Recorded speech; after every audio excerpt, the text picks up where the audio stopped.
ഹരേ കൃഷ്ണ. എല്ലാവർക്കും സ്ക്രീൻ കാണാലല്ലേ? കാണാം പ്രഭുജി.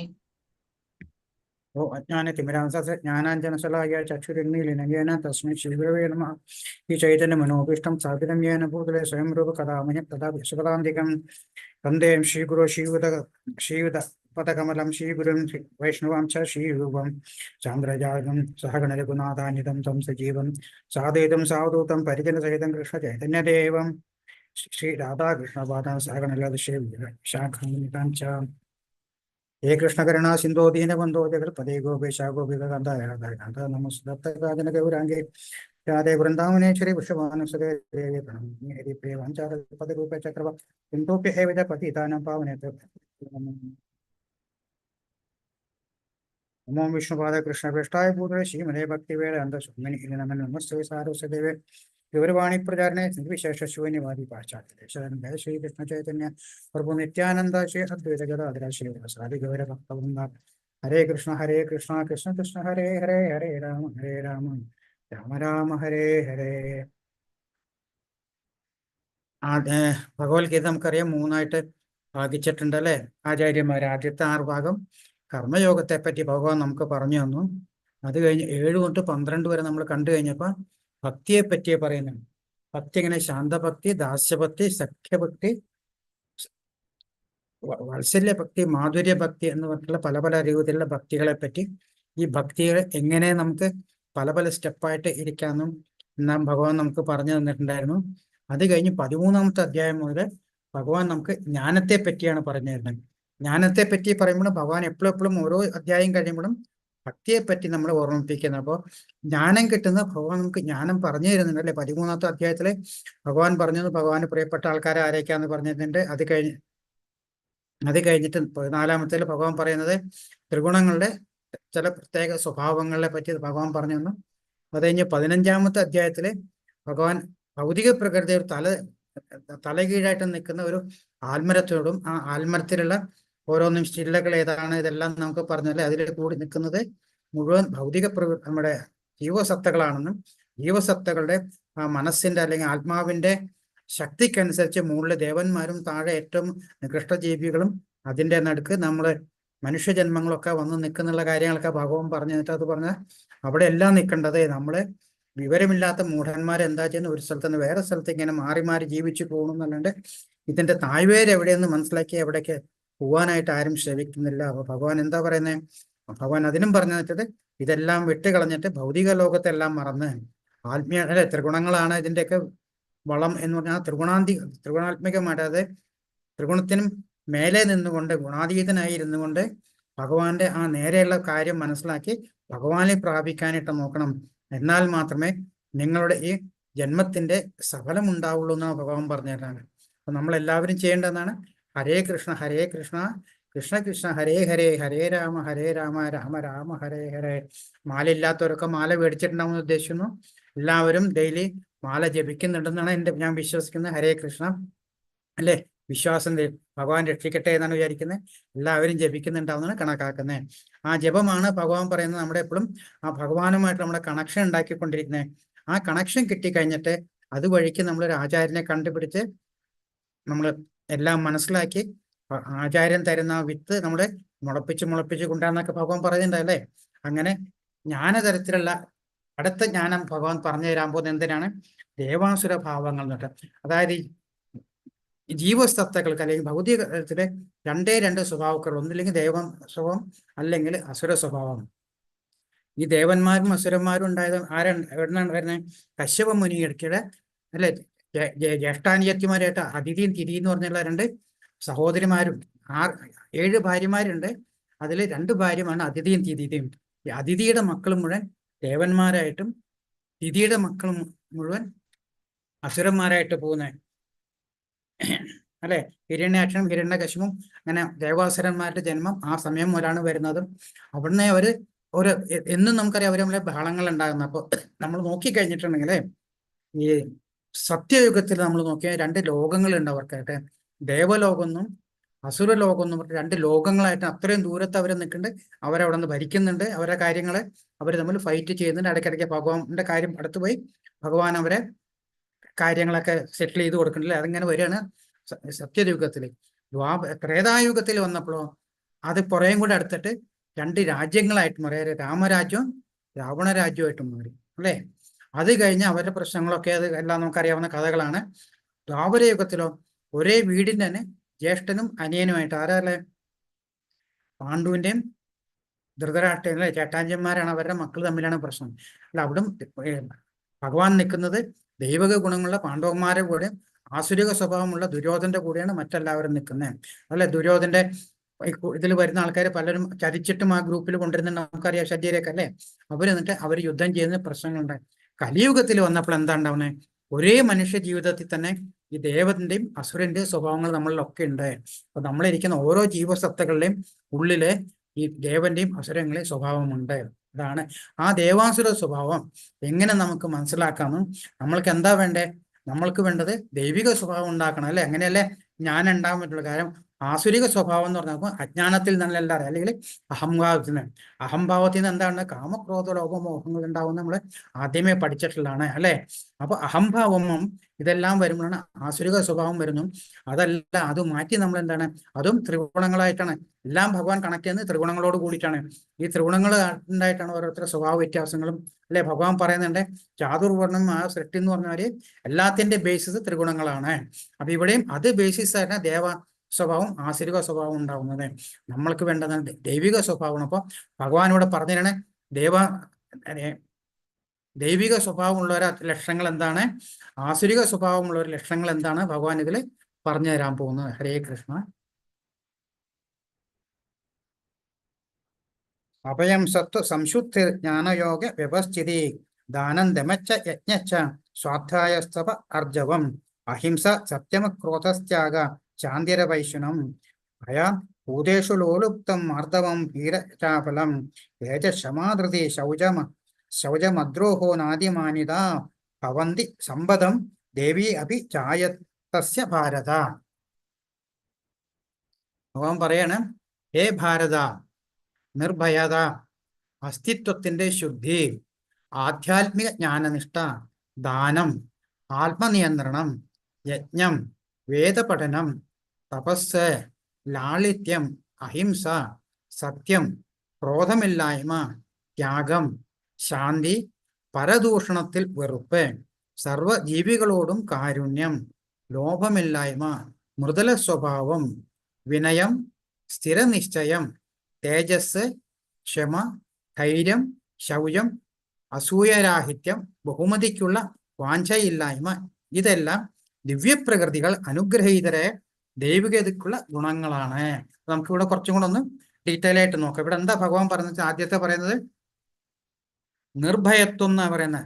ഈ നിർഭയത്വം എന്ന് പറയുന്ന കാരണം ഒരിക്കൽ നമ്മൾ ഭഗവാനെ സറണ്ടർ ചെയ്തല്ലേ, ഭഗവാനെ നമ്മൾ ഫുള്ളി സറണ്ടർ ആയിട്ട് ഭഗവാനെ സമർപ്പിച്ചു കഴിഞ്ഞാൽ ഭഗവാൻ പറയുന്നുണ്ട്, നിങ്ങൾ എല്ലാം എന്നിൽ സമർപ്പിച്ചുകൊണ്ട് നിങ്ങളുടെ കർമ്മം ചെയ്യാല്ലേ. കർമ്മം ചെയ്യാത്തതിന് എന്താ അർത്ഥം?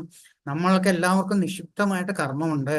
ആ കർമ്മം ചെയ്യാത്തത് പാപത്തിന് തുല്യമാണെന്ന് ഭഗവാൻ ഇതിനെ മുമ്പ്. അപ്പോൾ കർമ്മം ചെയ്യാതിരിക്കാൻ പാടില്ല. കർമ്മം തന്നെ 3 തരത്തുണ്ട്, അറിയാലേ. അകർമ്മം, വികർമ്മം എന്നുള്ളതും കർമ്മം എന്നുള്ളതും. അതായത് ശാസ്ത്രവിധിപ്രകാരം ചെയ്യുന്ന കർമ്മങ്ങളും ശാസ്ത്രവിധിപ്രകാരമല്ലാത്ത അകർമ്മങ്ങളും ഭഗവത് സമർപ്പിതമായി ചെയ്യുന്ന അകർമ്മങ്ങളുണ്ട്. അപ്പൊ അകർമ്മ രൂപത്തിൽ ചെയ്യുന്ന ആൾക്കാരുണ്ട് അല്ലെ. അങ്ങനെ ചെയ്യുന്ന ആൾക്കാർക്ക് ഭഗവാനിൽ അർപ്പിച്ചു കഴിഞ്ഞാൽ പിന്നെ അവരെന്തിനാ ഭയക്കുന്നത്? അവർക്ക് പരമപുരുഷന്റെ കാരുണ്യത്തെ ആശ്രയിച്ചിരിക്കണം. എല്ലാം ഭഗവാൻ നോക്കിക്കൊള്ളാൻ, എല്ലാം എന്നിൽ അർപ്പിച്ചു കഴിഞ്ഞാൽ നിന്റെ എല്ലാ കാര്യങ്ങളും ഞാൻ നോക്കിക്കൊള്ളാം എന്ന് ഭഗവാൻ പറയുന്നുണ്ട്. അപ്പൊ പിന്നെ നമുക്കവിടെ ഭയത്തിന്റെ ആവശ്യമില്ല. പിന്നെ അസ്തിത്വ ശുദ്ധി എന്ന് പറയാൻ യമനിയമങ്ങളെ ഗൗരവപൂർവ്വം പിന്തുടരുക. യമനിയമങ്ങൾ നമുക്കറിയാം, ഏറ്റവും പ്രധാനമായിട്ടുള്ള ചെയ്യാൻ പാടുള്ളതും ചെയ്യാൻ പാടില്ലാത്ത കാര്യങ്ങളുണ്ട്. നമ്മൾ പഠിക്കുമ്പോൾ 10 ചെയ്യാൻ പാടില്ലാത്ത കാര്യങ്ങൾ പറയുന്നുണ്ട്. അതിന്റെ കൂടെ തന്നെ 4 കാര്യങ്ങൾ പ്രത്യേകം ചെയ്യാൻ പാടില്ല എന്ന് പറഞ്ഞു. എന്തൊക്കെയാ അത്? ഇല്ലിസിറ്റ് റിലേഷൻഷിപ്പ് പാടില്ല അല്ല, ഇൻടോസിക്കേഷനുള്ള കാര്യങ്ങളൊന്നും ചെയ്യാൻ പാടില്ല, നോൺ വെജിന്റെ കഴിക്കാൻ പാടില്ല, പിന്നെ ഗാംബ്ലിങ് പാടില്ല. കാര്യം ഇവിടെയൊക്കെ ഇരിക്കുന്നത്, ഇവിടെ എല്ലാം ഇരിക്കുന്നത് കലിയുടെ ഇരിക്കുന്ന സ്ഥലങ്ങളാണ്. ഈ വക കാര്യങ്ങളൊന്നും ചെയ്യാൻ പാടില്ല എന്നാണ് പറഞ്ഞത്. അസ്തിത്വ ശുദ്ധി, ഇതൊക്കെ ചെയ്തു കഴിഞ്ഞാൽ നമ്മുടെ മാനസികമായിട്ടും അല്ലാണ്ട് പലതരത്തിലുള്ള നമ്മുടെ അല്ലെ ഗാംബ്ലിങ് ഒക്കെ ചെയ്യുന്നത് നമ്മുടെ മാനസികമായിട്ടുള്ള നമ്മുടെ വ്യക്തിത്വം നമ്മളെ നശിപ്പിക്കുകയാണ് ചെയ്യുന്നത്. സത്യത്തിൽ പറഞ്ഞു കഴിഞ്ഞാൽ ഈ ലോട്ടറി എടുക്കുന്ന പോലും ഒരു ഒരു ഗാംബ്ലിംഗ് ആയിട്ട് പറയുന്നത്, കിട്ടിപ്പോയാൽ പോയെന്നല്ലേ. അപ്പൊ നമ്മൾ ചെയ്യുന്ന ഓരോ കാര്യങ്ങളും നമ്മുടെ മാനസിക ടെൻഷൻ കൂട്ടുക ചെയ്യുന്നത്. അപ്പൊ അതൊന്നും ചെയ്യാൻ പാടില്ലാത്തതാണ് അസ്തിത്വ ശുദ്ധി എന്ന് പറയുന്നത്.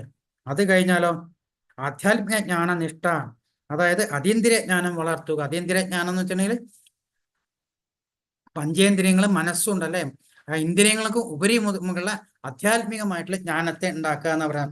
അതായത് ഭഗവത് ജ്ഞാനം, ഭഗവാന്റെ ജ്ഞാനം കിട്ടാനായിട്ട് നമ്മൾ എന്താ ചെയ്യേണ്ടത്? എപ്പോഴും ഒരു ആചാര്യനെ സമീപിച്ച് നമ്മൾ കാര്യങ്ങളൊക്കെ മനസ്സിലാക്കി നമ്മൾക്ക് എന്താണ് ചെയ്യേണ്ടത്, എങ്ങനെയാണ് ചെയ്യേണ്ടത് എന്നെല്ലാ കാര്യങ്ങളും ചോദിച്ച് മനസ്സിലാക്കാൻ പറയുന്നത് അല്ലേ. ആ ഒരു ആധ്യാത്മിക ആചാര്യന് മാത്രമേ നമ്മളെ ഭൗതികത്തിൽ നിന്നും ആത്മീയത്തിലേക്ക് അല്ലെ, നമ്മളൊരു പുഴയുടെ കണക്ക് പറഞ്ഞ തോണി കടത്തി കൊണ്ടുപോകുന്ന കാര്യങ്ങളൊക്കെ ഇതിനു മുമ്പ് പറയണം. അതേമാതിരി തോണിയിൽ കിടത്തി ഇപ്പുറത്തെത്തി ആധ്യാത്മികതയിൽ എത്തിക്കാൻ പറയുന്ന ജ്ഞാനനിഷ്ഠകൾ കൂടി പോവുക എന്നുള്ളതാണ് പറയുന്നത്. പിന്നെ ദാനം ചെയ്യുക. ദാനം എന്ന് പറഞ്ഞിട്ട് നമ്മുടെ കയ്യിൽ നമ്മൾ എപ്പോഴും സാധനങ്ങൾ വെച്ചു കൂട്ടി കഴിയുമ്പോൾ നമ്മൾ എൻ്റെ എന്ന് വിളിക്കണം. പണ്ട് കാലത്ത് നമ്മൾ അതിനാണ് ഭഗവാൻ എന്തിരിക്കണേ 4 തരത്തിലുള്ള ആശ്രമം ഉണ്ടാക്കിയത് അല്ലേ. ബ്രഹ്മചര്യം, ഗ്രാഹസ്ഥ്യം, വാനപ്രസ്ഥം, അത് കഴിഞ്ഞാൽ സന്യാസം. അതായത് വെച്ചാൽ ഈ കാണുന്ന വസ്തുക്കളൊന്നും നമ്മുടെ സ്വന്തമല്ല എന്നുള്ളതാണ്. കാരണം നമ്മളിലേക്ക് വരുന്നു, നമ്മളത് കുറച്ചു കാലം ഉപയോഗിക്കുന്നു, നമ്മൾ മറ്റുള്ളവർക്കായിട്ട് കാര്യം കഴിയുന്നു, നമ്മൾ ചെയ്യുന്നു. അത് കഴിഞ്ഞിട്ട് നമ്മൾ പതുക്കെ നമ്മൾ അടുത്ത സ്റ്റേജിലേക്ക് പോകണം. ഇതൊന്നും നമ്മുടെ അല്ല എന്ന് വിചാരിച്ചിട്ട് വാനപ്രസ്ഥത്തിലേക്ക്, പിന്നെ അവിടുന്ന് എല്ലാം വേണ്ട എന്ന് വെച്ചാൽ നമ്മൾ ഭഗവാനിൽ മാത്രം അർപ്പിച്ചുകൊണ്ട് പോവുകയാണ്. അപ്പൊ ഭഗവാനും അർപ്പിക്കണമെന്നുണ്ടെങ്കിൽ അതിനു മുമ്പുള്ള നമ്മളെല്ലാം പഠിച്ചിരിക്കണം. അപ്പൊ ചെറുപ്പത്തിലെ നമ്മൾ ബ്രഹ്മചര്യത്തിലേക്ക് ആദ്യ കാലത്തൊക്കെ നമുക്ക് ഇതെല്ലാം പഠിപ്പിച്ചു തരേണ്ടത്. കാലക്രമേണ നമ്മുടെ ഈ സനാതന ധർമ്മത്തില്, നമ്മളിപ്പോ ഹിന്ദു ധർമ്മം എന്ന് പറയുന്നത്, പക്ഷെ സനാതന ധർമ്മത്തിലിരിക്കുമ്പോൾ പണ്ട് ചെറുപ്പത്തിലേ നമുക്ക് ഇതെല്ലാം പറഞ്ഞെന്ന് മനസ്സിലാക്കിക്കൊണ്ട് നമ്മുടെ ജീവിതത്തിൽ മുഴുവൻ നമ്മൾക്കിത് കൊണ്ടുപോകാൻ പറ്റും. ഏറ്റവും ചെറുപ്പത്തില് എന്താ ചെയ്യുന്നത്, ഒരു വളരെ ചെറിയ ഒരു ചെടി ഉണ്ടെങ്കിൽ ആ ചെടിയെ നമുക്ക് എങ്ങനെയും വളയ്ക്കാൻ പറ്റാം. പക്ഷെ ചെടി മരമായാലോ നമുക്കൊന്നും ചെയ്യാൻ പറ്റില്ല. അതുകൊണ്ട് എന്താണ്, ആ ചെറുപ്പത്തിലേ തന്നെ ആ ചെറുപ്പത്തിലുള്ള മനസ്സിൽ നമ്മൾ ആധ്യാത്മികത, അതായത് ആധ്യാത്മിക എന്ന് വെച്ചാൽ സന്യാസി പോകാനല്ല പറയുന്നത്, പക്ഷെ ആധ്യാത്മികത നമ്മൾ ഭഗവാന്റെ കാര്യങ്ങളും എല്ലാം നമ്മൾ പഠിപ്പിച്ചു വിടണം കുട്ടികളെ. നമുക്കോ പറ്റിയില്ല, നമ്മുടെ കുട്ടികൾക്ക് എങ്ങനെയല്ല കുട്ടികളെ പഠിപ്പിച്ച് ഇപ്പോഴേ അവരെ പഠിപ്പിച്ചു വിടണം. അപ്പം മെന്റലി അവരെപ്പോഴും അതിന് വേണ്ടിയിട്ടായിരിക്കും. കാരണം മറ്റുള്ള കാര്യങ്ങളൊന്നും അവർ മനസ്സിലേക്ക് വരില്ല എന്നുള്ളതാണ്. അപ്പൊ അതിനാണ് 4 ആശ്രമങ്ങൾ ഉണ്ടാക്കിയതും. അങ്ങനെ അവർക്ക് പണ്ടുള്ളവർ അതെല്ലാം വിട്ട് നമുക്ക് പോകാനുള്ള ഒരു മനസ്സ് അവർക്കുണ്ടായിരുന്നില്ല. പക്ഷെ ഇന്നത്തെ ആൾക്കാർക്കോ അതൊന്നും ഇല്ലാത്തതിന്റെ പ്രശ്നങ്ങളാണ് നമ്മുടെ 4 ചുറ്റും കാണുന്ന ഈ പ്രശ്നങ്ങളെല്ലാം ഉണ്ടായിരുന്നു. കാരണം ക്രൈസിസ് മാനേജ്മെന്റ് ഒന്നും ആർക്കും അറിയുന്നില്ല. എന്തെങ്കിലും പ്രശ്നം വന്നാൽ അറിയില്ല, അപ്പോഴേക്കും ദേഷ്യമായി ചൂണ്ടിയ അല്ലെ. പലപ്പോഴും നമ്മൾ ഇതിൽ കാണാറുണ്ട്, കാറിന് സൈഡ് കൊടുത്തില്ല, അല്ലെങ്കിൽ അത് ചെയ്തു ഇത് ചെയ്തു എന്ന് പറഞ്ഞാൽ അവിടെ പോയി തല്ലും പിടിച്ചും ബഹളം ഉണ്ടാക്കും. എന്നാൽ മനസ്സിന് ശക്തിയില്ല. സത്യത്തിൽ പറഞ്ഞ മനസ്സിന് ശക്തി ഇല്ലാത്തതുകൊണ്ടാണ് പെട്ടെന്ന് ചുണ്ടി വരുന്നത്. ഹരേ കൃഷ്ണ. അപ്പൊ ദാനം എന്ന് പറയുന്നത് നമ്മൾ ദാനം ചെയ്യാൻ പഠിക്കണം. കാരണം നമ്മൾക്ക് കിട്ടുന്ന സമ്പാദ്യം പണ്ടുള്ള ആൾക്കാർ ചെയ്തിരുന്നമാര് നമ്മളും ദാനം ചെയ്യാൻ പറ്റും. ഇവിടെ 50% എന്നൊക്കെ പറയുന്നുണ്ട്, പക്ഷെ അതുമില്ലെങ്കിലും എന്തെങ്കിലും നമ്മൾ ദാനം ചെയ്യാം. നമ്മൾ ചെയ്യുന്ന ദാനം എപ്പോഴും എന്താണ്, ആ ചെയ്യുന്ന ദാനം നമ്മൾ ഇതിനു മുമ്പ് പറയണ്ടേ, നമ്മൾ വഴി കൂടെ പോകുന്ന ആൾക്കാർക്ക് പൈസ തരുമെന്നൊക്കെ പറഞ്ഞ് നമ്മൾ പൈസ കൊടുത്താൽ അവർ നേരെ കള്ള് ഷാപ്പിൽ പോയിട്ട് അല്ലെങ്കിൽ എന്തെങ്കിലും മേടിച്ച് കഴിച്ച് അവരെ വീട്ടിൽ ചെന്ന് അവരെ തെറി വിളിക്കുന്നേക്കാളും ഭേദം നമുക്ക് എന്താ വേണ്ടേ, നമ്മൾക്ക് എപ്പോഴും വേണ്ടത് നല്ല നല്ല കാര്യങ്ങളെ അത് എപ്പോഴും ചെയ്യാൻ പറ്റും. എപ്പോഴും അമ്പലങ്ങളിലേക്കോ അങ്ങനെയുള്ള സ്ഥലത്തിൽ കൊടുത്തു കഴിഞ്ഞാൽ അവർ അന്നദാനങ്ങളും അങ്ങനെ കാര്യങ്ങളൊക്കെ ചെയ്യുന്നുണ്ടല്ലേ, നല്ല കാര്യങ്ങളായിട്ട് ഉപയോഗിക്കുക. അതിനാണ് പറയുന്നത് ദാനം ചെയ്യാന്ന് പറഞ്ഞത്. അങ്ങനെ ചെയ്തു കഴിഞ്ഞിട്ടുണ്ടെങ്കിൽ നമ്മൾക്ക് മനസ്സിനും സന്തോഷവും ഉണ്ടാവും. ആത്മനിയന്ത്രണം അല്ലെ, ധർമ്മവിരുദ്ധമോ ഭൂതേഷു കാമോസ്മി. അതായത്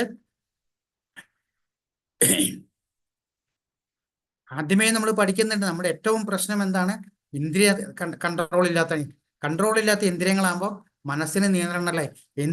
4 വയസ്സിൽ നിന്ന് നമുക്ക് ഓരോരോ ഇന്ദ്രിയങ്ങൾക്ക് ആസ്വാദനം വരുമ്പോൾ ഏതിലോട്ട് പോകണം, എന്ത് ചെയ്യണം എന്ന് നമുക്ക് അറിയില്ല.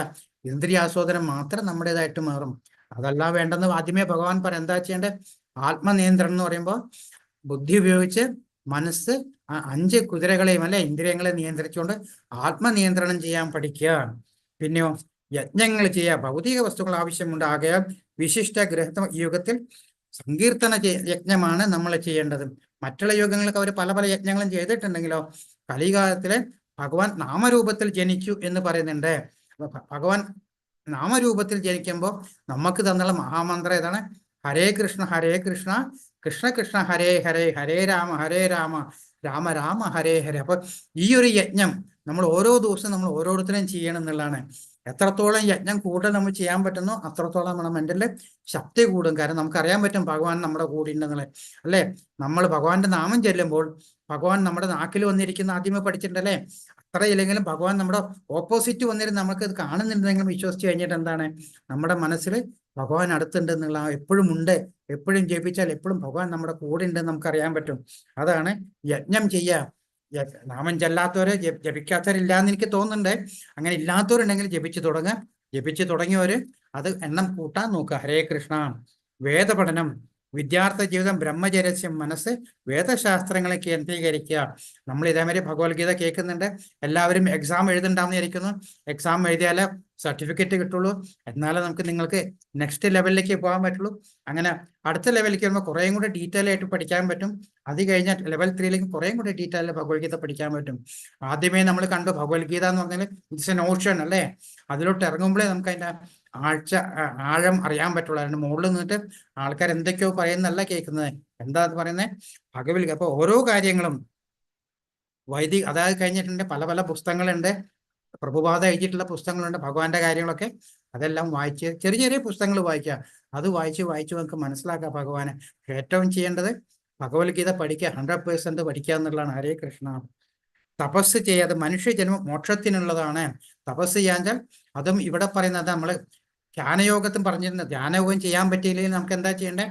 മാല എടുത്തിട്ട് ഭഗവാനെ മനസ്സിലുള്ള ആ പരമാത്മാവിനെ ധ്യാനിച്ചുകൊണ്ട് നമ്മൾ യജ്ഞം ചെയ്യുക. ഹരേ കൃഷ്ണ.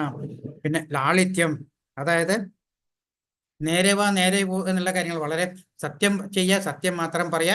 അതെ, പല സത്യം അത് പറ്റിയില്ല എന്നാലും നമ്മൾ മൗനം ആയിട്ടിരിക്കുക. മൗനം വിദ്വാഷം ഭൂഷണം എന്ന് പറയുമ്പോൾ മൗന രൂപത്തിലേക്ക്, അതായത് ആവശ്യത്തിന് മാത്രം സംസാരിക്കാം. ഹരേ കൃഷ്ണ. അതായത് അഹിംസ. നമ്മൾ അത് നേരത്തെ കാണാൻ എന്താണ്, മനസ്സുകൊണ്ടോ അല്ലെ വേറൊരാളെ മനസ്സിന് സങ്കടം ഉണ്ടാക്കുന്ന കാര്യമായിട്ടോ മനസ്സുകൊണ്ടോ ശാരീരികമായിട്ടോ ഒരു കാര്യത്തിനും ആഗ്രഹം ഒന്നും ചെയ്യാണ്ടിരിക്കുക. പലരും പറയുന്നുണ്ട് ഭഗവത്ഗീതയിൽ ഒരിക്കലും നോൺ വെജിറ്റേറിയൻ കഴിക്കാൻ പാടില്ല എന്നൊക്കെ പറഞ്ഞു. അത് ശരിയാണ്, ഭഗവത്ഗീതയിൽ പറയുന്നില്ല. പക്ഷെ അഹിംസ അഹിംസ അഹിംസ എന്ന് കർമ്മകാണ്ഡം അല്ല കർമ്മയോഗം എടുത്താലും ഭക്തി മാർഗത്തിൽ കൂടെ നോക്കിയാലും ജ്ഞാനമാർഗത്തിൽ നോക്കിയാലും എപ്പോഴും ഭഗവാൻ പറയുന്ന കാര്യമാണ് അഹിംസ എന്നാണ് പറയുന്നത്. നമ്മൾ ഹിംസയ്ക്ക് കൂട്ടുനിന്നാലും അതും നമുക്കൊരു പാപമായിട്ട് വരണേ. മനസ്സിലാവുണ്ടോ? അപ്പൊ കഴിയുന്നതും അത് ഞാൻ ചെയ്യാൻ പാടില്ല, ചെയ്യണം തെറ്റൊന്നും ഞാൻ പറയുന്നില്ല. പക്ഷെ ഞാൻ പറയുന്ന കഴിയുന്നതും നമ്മൾ എന്താ ചെയ്യണേ, നമ്മൾ നോൺ വെജിറ്റേറിയൻ ഒക്കെ നിർത്താൻ നോക്കും. ചിലവർ ചോദിക്കുന്നുണ്ട്, നമ്മള് ചെടികളൊക്കെ കഴിച്ചു കഴിഞ്ഞിട്ടുണ്ടെങ്കിൽ അതിനും ജീവനല്ലേ, അപ്പൊ അതും ഹിംസയല്ലേ തോക്കുന്നല്ലേ, അതും പാപമല്ലേ എന്ന് പലരും ചോദിക്കുന്നുണ്ട്. കാരണം നമ്മൾക്ക് പച്ചക്കറി എന്ന് പറയുമ്പോൾ എന്താ, ഈ ഇലകളും ഒക്കെ നമ്മൾ പറയും അതും ഒരു ചെടിയാണ്, അതെടുത്തു അതിനെ നമ്മൾ കൊന്നിട്ട് എടുക്കുക ചെയ്യണേ, അതും പാപമല്ലേ എന്ന് ചോദിക്കേണ്ടത്. ശരിയാണ്, അതും പാപമാണ്. അവിടെയും പാപകർമ്മുണ്ട്. അതിനാണ് ഭഗവാൻ എന്ത് പറയുന്നത്, നമ്മൾ കഴിക്കുന്ന ഭക്ഷണങ്ങൾ എപ്പോഴും ഭഗവാന് കൊടുത്തുകൊണ്ട് എന്താ ചെയ്യേണ്ടത്, അതിനെ പ്രസാദമാക്കിയിട്ട് നമ്മൾ കഴിക്കുക എന്ന് പറയുന്ന. ഹരേ കൃഷ്ണ. അതിൽ സത്യം മാത്രം പറയാം. സ്വാർത്ഥ താല്പര്യത്തിന് സത്യത്തെ വളച്ചൊടിക്കാതിരിക്കുക. നല്ലതോ ചീത്തയോ നമ്മൾ സത്യം പറയാം. സത്യം പറഞ്ഞാൽ എന്തെങ്കിലും പ്രശ്നമുണ്ടെങ്കിലോ നോക്കിയാലോ മൗനം അവലംബിക്കുക എന്ന് പറയാം. ക്രോധമില്ലായ്മ, പ്രകോപനം ഉണ്ടാകുമ്പോഴും സഹനശക്തി കൈവിടാതിരിക്കുക. നമ്മളാൽ വേറൊരാൾ നമ്മൾക്കും പ്രശ്നങ്ങളില്ലാതിരിക്കുക. പിന്നെ എത്ര അല്ലെ നമ്മൾക്ക് നല്ലത് വന്നാലും ചീത്ത വന്നാലും ആരെങ്കിലും നമ്മളെ അനാവശ്യമായിട്ടുള്ള കാര്യങ്ങൾ പറഞ്ഞ് നമ്മൾ എന്താ ചെയ്യേണ്ടത്, നമുക്കുള്ളിൽ ദേഷ്യം വന്നു കഴിഞ്ഞാലും നമ്മൾ കുറച്ചു നേരം മനസ്സിൽ മഹാമന്ത്രം ജപിക്കാം, അല്ലെങ്കിൽ നാരായണൻ ജപിച്ച് കുറച്ച് കഴിയുമ്പോഴോ 108 പ്രാവശ്യങ്ങൾ ജപിച്ചു കഴിയുമ്പോൾ നമ്മുടെ ക്രോധം നമുക്ക് മാറും. ക്രോധത്തിലിരിക്കുന്ന സമയത്ത് നമ്മൾ ആരായിട്ടും ഒരു സംവാദത്തിന് പോകാണ്ടിരിക്കാന്നാണ് എപ്പോഴും ആചാര്യന്മാര് പറയുന്നത്. പിന്നെ ത്യാഗം ചെയ്യുക, വസ്തുക്കളെ യഥാവിധം ഉപയോഗിക്കുക, അഥവാ കൃഷ്ണന്റെ സേവനത്തിൽ ഉപയോഗിക്കുക. ഭക്തിയുത സേവനത്തിനായിട്ട് എല്ലാ സാധനങ്ങളും ഉപയോഗിക്കുക. പിന്നെ ശാന്തി, അസ്വസ്ഥമാകുന്ന വികാരങ്ങളാൽ ബാധിക്കപ്പെടാതെ സമാധാനത്തോടെ സമനില കൈവിടാതെ, അതായത് സ്ഥിതപ്രജ്ഞൻ എന്നൊരു വ്യക്തിയെ പറ്റി നമ്മൾ പഠിക്കേണ്ടതല്ല. അതായത് നല്ലത് വന്നാലും ചീത്ത വന്നാലും എന്ത് വന്നിട്ടുണ്ടെങ്കിലും അതിലൊന്നും നമുക്കുള്ള താമരയിലെല്ലാമായിട്ട് നമ്മൾ സ്റ്റെബിലിറ്റി ഉള്ള ഒരു മനസ്സായിട്ട് ഇരിക്കുക എന്നാണ് പറയുന്നത്. അങ്ങനെയുള്ളപ്പോൾ മനസ്സിൽ എപ്പോഴും ശാന്തി ആയിരിക്കും, നമ്മൾ ടെൻഷൻ ഉണ്ടാവില്ല. ടെൻഷൻ വന്നു കഴിഞ്ഞാലോ നമ്മൾ ഈ പറയുന്ന എല്ലാ കാര്യങ്ങളും നമ്മുടെ കീഴ്മയിൽ മറിഞ്ഞു അല്ലേ. നമുക്ക് എന്തെങ്കിലും മനസ്സിന് ടെൻഷൻ വന്നു കഴിഞ്ഞാൽ പിന്നെ ആകെ തുടങ്ങി അയ്യോ എന്താണ് ചെയ്യാൻ നെക്സ്റ്റ് എന്നുള്ളത് എല്ലാം ഭഗവാനിൽ അർപ്പിച്ചുകൊണ്ട് ചെയ്യാം. പരദൂഷണത്തിൽ വെറുപ്പ്, കള്ളനെ കള്ളനെന്ന് വിളിക്കുന്നത് തെറ്റില്ല എന്ന് പറയുന്നത്. പക്ഷേ അനാവശ്യമായ കുറ്റം കാണാൻ പാടില്ല. അതായത് നമ്മളായിട്ട് അല്ലെ, മെയിൻലി നമ്മൾ കാണുന്നതാണ് രണ്ടാൾ കൂടി കണ്ടാൽ മൂന്നാമതൊരാളെ പറ്റി നമ്മൾ ക്രിട്ടിസൈസ് ചെയ്യാം. നമ്മൾ ക്രിട്ടിസൈസ് ചെയ്യാൻ ആരാണ്? ഓരോരുത്തർക്കും അവരുടേതായ സ്വഭാവം ഉണ്ട്. അവർ അവരുടേതായ സ്വഭാവത്തിൽ പെരുമാറുന്നു എന്നുള്ളതാണ്. നമ്മളെ അവർക്ക് മാറ്റാനോ അവർക്ക് നമ്മളെ മാറ്റാനോ പറ്റില്ല. അപ്പൊ നമ്മൾ എന്താ ചെയ്യേണ്ടത്? നമ്മൾ അതിലൊന്നും ഇടപെടാതെ ആ കാര്യങ്ങളെ പറ്റി ചർച്ച ചെയ്യാതെ കഴിയുന്നതും ഭഗവാന്റെ കാര്യങ്ങൾ ചർച്ച ചെയ്യുക എന്ന്. അതാണ് അവർ പരദൂഷണത്തിൽ വെറുപ്പ് ഉണ്ടാക്കുക. പിന്നെ സർവ്വജീവികളോടും കാരുണ്യം. നമ്മൾ അത് നേരത്തെ പഠിക്കുന്ന ആനയായാലും പൂച്ചയായാലും പട്ടിയായാലും ചണ്ടാളനായാലും എല്ലാവരും നമ്മൾ ജീവാത്മാവിന്റെ അടുത്തിരിക്കുന്ന പരമാത്മാവിനെ കണ്ടു കഴിഞ്ഞാൽ പിന്നെ കാണുന്ന ഭൗതിക പ്രപഞ്ചത്തിൽ, ഭൗതിക ലോകത്തിൽ കാണുന്ന ഈ ഭൗതിക ശരീരത്തിന് അതുമായിട്ട് യാതൊരു ബന്ധമില്ല.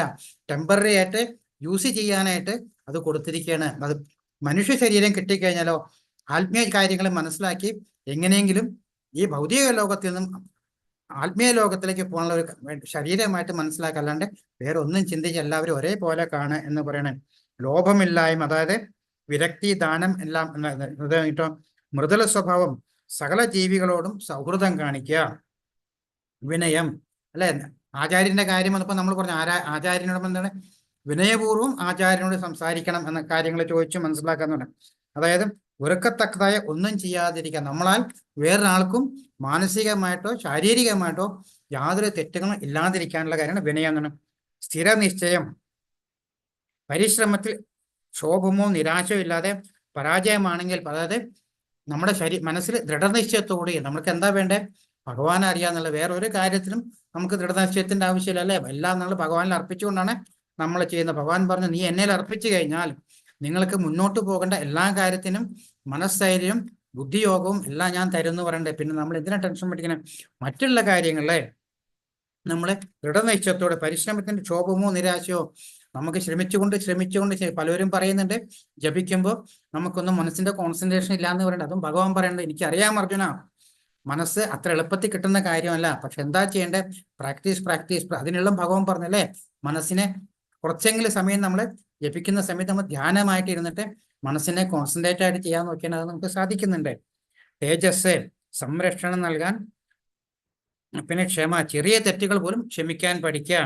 ധൈര്യം, ബുദ്ധിമുട്ടുള്ള സാഹചര്യങ്ങൾ അഭിമുഖീകരിക്കുമ്പോൾ മാനസികവും വൈകാരികവുമായ ബലം ഉണ്ടാകുക. മനസ്സിൽ ബലം വേണമെന്നുണ്ടെങ്കിൽ മനസ്സിന് ശക്തി വേണം. മനസ്സിന് ശക്തി വേണമെന്നുണ്ടല്ലോ ഇന്ദ്രിയ നിയന്ത്രണം ഉണ്ടായാലേ മനസ്സിന് ശക്തി ഉണ്ടാവുള്ളൂ. ശൗചം, അല്ലെ? രണ്ടു തരത്തിലുള്ള ശൗചം ഉണ്ടെന്ന് നമ്മൾ കണ്ടതാണ്, ആന്തരികമായിട്ടും ബാഹികമായിട്ടും. ഡെയിലി നമ്മൾ കുളിച്ചുകൊണ്ട് നല്ലതാണ്, ശരീരം വൃത്തിയായിട്ടിരിക്കും. നമ്മുടെ ശരീരത്തിന് അനാവശ്യമായിട്ടുള്ള സ്മെല്ല് കാര്യങ്ങളൊന്നും വരില്ല. പക്ഷെ നമ്മൾക്ക് ഏറ്റവും ആവശ്യം കുളിക്കണം എന്നുള്ളത് ആരും മാറ്റി വയ്ക്കാൻ പറ്റില്ല. പക്ഷേ അതേപോലെ തന്നെ നമ്മുടെ മനസ്സിനെയും ശുദ്ധം ചെയ്തുകൊണ്ട് എങ്ങനെ നമ്മൾ ശൗചം കംപ്ലീറ്റ് ആവുന്നുള്ളൂ. അസൂയരാഹിത്യം, യാതൊന്നിനോടും അസൂയമില്ലാതിരിക്കുക. ഭഗവാൻ അർജുനോട് പല പ്രാവശ്യം പറഞ്ഞല്ലേ, ഭഗവാൻ അർജുന നിനക്ക് അസൂയയില്ലാത്ത ഒരാളായിട്ടാണ് ഞാൻ നിനക്ക് ഇതെല്ലാം പറഞ്ഞു തരുന്നെന്ന് പറയുന്നുണ്ട്. അപ്പൊ എന്താ അർത്ഥം? നമ്മൾ അസൂയയില്ലാത്ത ഒരാളായിട്ടിരിക്കുക. പിന്നെയോ ബഹുമതി വേണമെന്ന് ആഗ്രഹമില്ലായ്മ, അല്ലേ? തീർച്ചയായും മറ്റുള്ളവരെ ബഹുമാനിക്കണം. അപ്പൊ ഇത്രയും കാര്യങ്ങളാണ് ഭഗവാൻ ഇവിടെ പറയുന്നത്. എന്താ പറയുന്നത്? ദൈവികമായിട്ടുള്ള ഗുണങ്ങള്, ഇത്രയും കാര്യങ്ങൾ ചെയ്ത് ആണ് ഒരു ദൈവത്തിനായിട്ടുള്ള ഒരാൾക്ക് കാര്യങ്ങൾ ഉണ്ടാകാതെ. അങ്ങനെ പറയുന്ന ആൾക്കാരെ ദൈവിക സ്വഭാവമാണ് അവരുടെ സ്വഭാവം എന്ന് പറയും. നമ്മൾക്ക് വേണ്ടത് ദൈവിക സ്വഭാവം ഉണ്ടെങ്കിൽ ഇതേ കാര്യങ്ങൾ ഭഗവാൻ ഇതിനു മുമ്പും പറയേണ്ടത്. എന്താ പറഞ്ഞേ? ഇതിലെ കുറെ കാര്യങ്ങൾ പറഞ്ഞിട്ട് ഭഗവാൻ പറഞ്ഞു, എനിക്ക് പ്രിയപ്പെട്ടവരെല്ലാവരും ഈ വക സ്വഭാവം ഉള്ളവരാണ് എന്ന് ഭഗവാൻ 13-ാം അധ്യായത്തിൽ ഇതിനു മുമ്പും പറയുന്നുണ്ട്, അല്ലേ? അപ്പൊ അതേ സ്വഭാവങ്ങൾ തന്നെ പറഞ്ഞിട്ട് ഭഗവാൻ ഇത് ദൈവികമായിട്ടുള്ള സാത്വിക ഗുണമുള്ള സ്വഭാവങ്ങളാണ് ഇതാണ് ഭഗവാൻ പറയുന്നത്. അപ്പൊ ഈ സ്വഭാവങ്ങളെ നമ്മൾ കുറേശ്ശായിട്ട് നമ്മൾ ഡെവലപ്പ് ചെയ്യാൻ പറ്റുക. ഹരേ കൃഷ്ണ.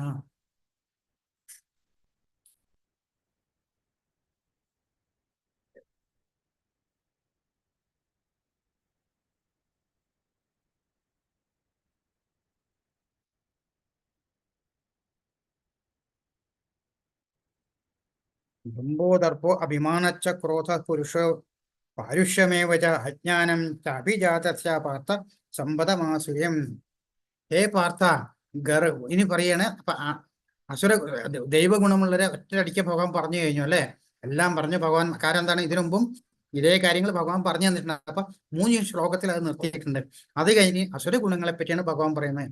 ഹേ പാർത്ഥ, ഗർവ്, അഹങ്കാരം, അഭിമാനം, ക്രോധം, പാരുഷ്യം, അജ്ഞാനം എന്നിവ അസുര ഗുണങ്ങളാണ്. അല്ലെ, ഇതിന്റെ ബേസിക് കൺസെപ്റ്റ് എന്താ വരുന്നത്? അജ്ഞാനം കൊണ്ടാണ് ഇതെല്ലാം ഉണ്ടാവുന്നത്, അല്ലെ? അഹങ്കാരം, ഞാനാണ് എല്ലാം കാര്യങ്ങളും വരുന്നത്. ഗർവം, അഹങ്കാരം, അഭിമാനം, ക്രോധം, പാരുഷ്യം, അജ്ഞാനം എന്നിവ അസുര ഗുണങ്ങളാണ്.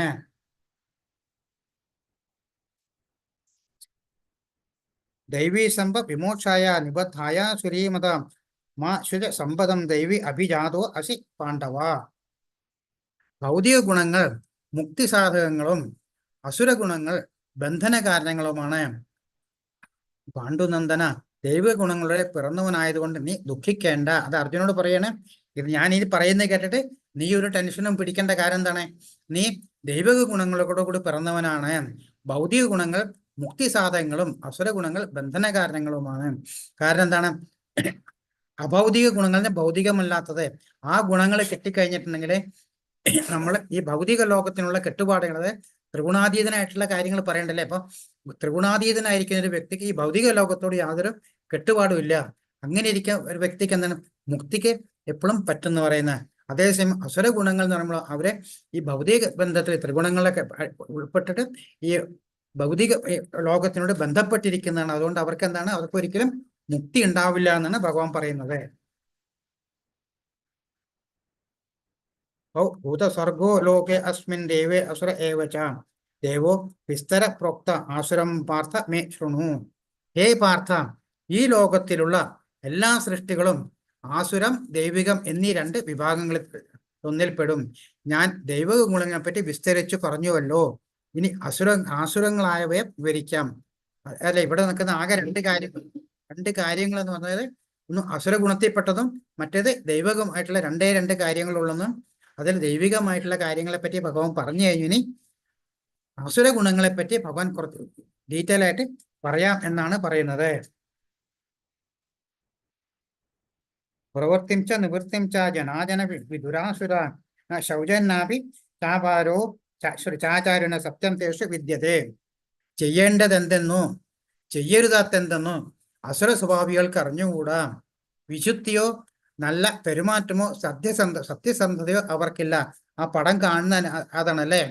ചെയ്യാൻ പാടില്ലാത്ത 4 കാര്യങ്ങളിൽ പെട്ട ഒരു കാര്യമാണ് ഇൻടോക്സിക്കേഷൻ പാടില്ല എന്നുള്ളത്. പക്ഷെ അവര് ആ പടത്തിൽ കാണുന്നതാണ് അവരെല്ലാവരും ഡ്രിങ്ക്സ് അടിച്ചുകൊണ്ടിരിക്കണല്ലോ. അപ്പൊ എന്താണോ ചെയ്യേണ്ടതെന്നോ എന്താണോ ചെയ്യരുതാത്തെന്നോ അസുര സ്വഭാവികൾക്ക് അറിഞ്ഞുകൂടാ.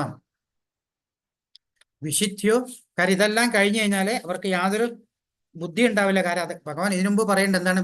ബുദ്ധിനാശം വരുന്നത് അല്ലേ. അസുര സ്വഭാവമുള്ള ഇതെല്ലാം ചെയ്ത് ഇതൊക്കെ കുടിച്ചു കഴിഞ്ഞാൽ അഹങ്കാരം വരും. അഹങ്കാരം വരുമ്പോൾ ക്രോധം വരും. ക്രോധം വരുമ്പോൾ ബുദ്ധിനാശം വരും. ബുദ്ധിനാശം വന്നാൽ പിന്നെ അവൻ ചെയ്യുന്ന എന്താണെന്ന് അവൻ അറിയില്ല എന്നതിന് മുമ്പ് നമുക്ക് പറഞ്ഞു തരേണ്ടായി. അപ്പൊ അതേ കാര്യങ്ങൾ തന്നെ ചെയ്യേണ്ടത് എന്തെന്നോ ചെയ്യരുതാത്ത എന്തെന്നോ അസുര സ്വഭാവികൾക്ക് അറിഞ്ഞുകൂടാ. വിശുദ്ധിയോ നല്ല പെരുമാറ്റമോ സത്യസന്ധയോ അവർക്കില്ല. കാരണം പുളിയും ദേവാലയം അങ്ങനത്തെ പറഞ്ഞ് യാതൊരു കാര്യമില്ല എന്നാണ് ഭഗവാൻ പറയുന്നത്. കാരണം അവരുടെ മനസ്സ് എപ്പോഴും എന്താ? ഈ ഭൗതിക ലോകത്തുള്ള സുഖങ്ങളെ അവർക്ക് ആസ്വദിച്ചു കൊണ്ടിരിക്കുക. അത് മാത്രമേ അവർക്ക് അറിയുള്ളൂ. അതിനു വേണ്ടി എന്തും ചെയ്യണം എന്നുള്ളതാണ് അവര് ചെയ്യും എന്നാണ് ഇവിടെ പറയുന്നത്.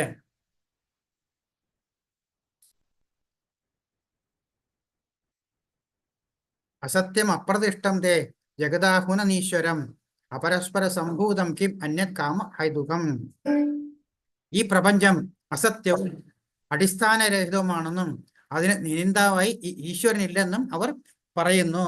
ലൈംഗികാഭിലാഷം മാത്രമാണ് ഇതിന്റെ ഉൽപ്പത്തിക്ക് കാരണമെന്നും കാമമല്ലാതെ മറ്റൊന്നും കാരണമായിട്ടില്ലെന്നുമാണ് അവർ പറയുന്നത്. അതായത് അവർ ഒരു എക്സ്ക്യൂസസ് ആണ് അവർ കണ്ടുപിടിക്കുന്നത്. കാരണം അവർക്ക് ആവശ്യം എന്താണ്? അവർക്ക് എപ്പോഴും വേണ്ടത് ഈ ഭൗതികത്തിലെ ഒരു എന്താ പറയുക, ഇവിടുത്തെ സുഖലോലുപങ്ങൾ അവർക്ക് ആസ്വദിച്ചു കൊണ്ടിരിക്കുക. അവരാണ് പറയുന്നത് life is short, enjoy more എന്ന് പറഞ്ഞുകൊണ്ട് അവരെ ഓരോരോ എക്സ്ക്യൂസസ് കണ്ടുപിടിക്കുന്നത് ചെയ്യാനായിട്ട്. കാരണം അപ്പൊ അതിന് ഏറ്റവും എളുപ്പ വഴി എന്താണ്? ഭഗവാൻ ഇല്ലെന്നും അങ്ങനത്തെ ഒരു കാര്യമില്ലാത്ത ആൾക്കാർ വെറുതെ ശുദ്ധ നുണ പറയുന്നതാണ് എന്നെല്ലാവരും പറയാനല്ലേ. പിന്നെ സത്യം പറയില്ല, കാരണം അവർ അസത്യമേ പറഞ്ഞുകൊണ്ടിരിക്കുള്ളൂ. അടിസ്ഥാനരഹിതമായും അതിന് നിയന്താവായ ഈശ്വരനുമില്ലെന്നും അവർ പറയുന്നു. പിന്നെന്താ? അവരെ അൺവാണ്ടഡ് ലൈംഗികാഭിലാഷത്തിൽ മാത്രമാണ് ഇതിന്റെ ഉൽപ്പത്തിക്ക് കാരണമെന്നും കാമമല്ലാതെ മറ്റൊന്നും കാരണമായിട്ടില്ലെന്ന് അവർ പറയുന്നത്. കാരണം നമ്മൾ നേരത്തെ അകർമ്മത്തിന്റെ കാര്യം പറഞ്ഞല്ലേ, അതേമാതിരി ആചാരവിധിപ്രകാരം എന്തൊക്കെ ചെയ്യാൻ പാടില്ല എന്ന് പറയുന്നുണ്ടോ അതിന്റെ എല്ലാം ഓപ്പോസിറ്റ് ആയിട്ട് അവരെ ചെയ്യുന്ന ഇവിടെയൊക്കെ അകർമ്മികളാണ് അവരെ.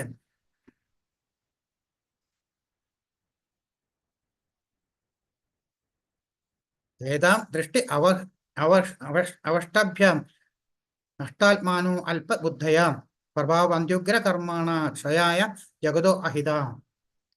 ഈ നിഗമനങ്ങളെ പിന്തുടർന്ന് സ്വയം നഷ്ടപ്പെട്ടവരും അസുരന്മാരുടെ ഈ അല്പബുദ്ധികൾ ലോകനാശകരങ്ങളായ കൊടും ക്രിയകളിൽ ഏർപ്പെടുന്നു. അല്ലെ, അവർ നമ്മൾ ഈ യുദ്ധങ്ങൾ വരുന്ന ആരെങ്കിലും വിട്ടുകൊടുക്കുന്നില്ല. ഇപ്പൊ തന്നെ പല പല സ്ഥലത്ത് നമ്മൾ നോക്കി കഴിഞ്ഞാൽ അവിടെ ബോംബ് പൊട്ടണം, ഇവിടെ ബോംബ് പൊട്ടണം, അവിടെ അത് വരുന്നു, ഇവിടെ വരുന്നു, അവിടെ യുദ്ധങ്ങൾ ഉണ്ടാവുന്നു, അതുകൊണ്ടല്ല ഇൻഡയറക്റ്റ്ലി ലാഭം കിട്ടുന്നു. അപ്പൊ എന്താ ചെയ്യുന്നത്?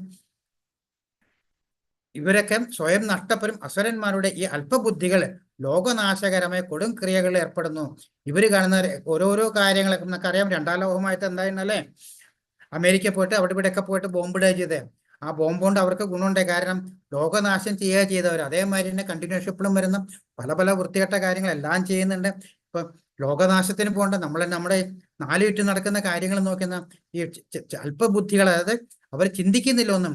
കാരണം എന്താണ്, അവരെ ബുദ്ധി പോയിരിക്കണം. ഭഗവാൻ പറഞ്ഞ മാതിരി അവർ കാമക്രോധത്തിലെല്ലാം പെട്ടിട്ട് അവരെ ബുദ്ധി പോയിട്ട് അവർക്ക് എന്താ മനഃശുദ്ധിയും എല്ലാം പോയിട്ട് അവരെന്താ ചെയ്യുന്നത്, അവരെന്താ ചെയ്യേണ്ടതെന്ന് അവർക്ക് അറിയുന്നില്ല. അങ്ങനെ ഇരിക്കുന്ന ആൾക്കാരെന്ന് ലോകനാശം നമ്മുടെ നാട്ടിൽ ഇരിക്കുന്ന പല സ്ഥലത്തും അല്ലെ, ബോംബ് പൊട്ടിക്കുക, അവിടെ വെടിവെക്കുക, ഇവിടെ കത്തിക്കൂത്ത്, അങ്ങനെയൊക്കെ ലോകനാശവും നാടിന്റെ നാശവും എല്ലാം ചെയ്യുന്ന അവർ ചെയ്തുകൊണ്ടിരിക്കുന്ന പറഞ്ഞവർ. ഹിരോഷിമയുടെ ഒരു പടമാണ് അവിടെ കൊടുത്തിരിക്കുന്നതായിട്ടും. ഹരേ കൃഷ്ണ.